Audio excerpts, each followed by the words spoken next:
Wa na ba'y obligasyon ang anak nga mosuporta ngadto sa ginikanan nga nakasa sa kaminyoon? Sagad sa mga anak ikahibaw nila nga ang ilahang papa o mama nakasa sa kaminyoon, ilang dad-on ang pagdumot hangtod nga matiguang na ang ilang ginikanan. Ang uban gani hangtod gyud sa kamatayon. Pangutana, sa panahon nga makasa sa kaminyoon si papa o mama, pwede na bang wagtangon ang suporta sa anak ngadto sa nakasa nga ginikanan?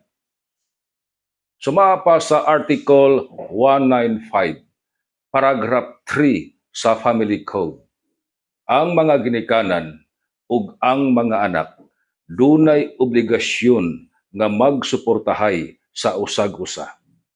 Ug wa nahisguti dinhi nga sa panahon nga ang ginikanan nagluib sa kaminyoon, wagtangon na sa anak ang suporta.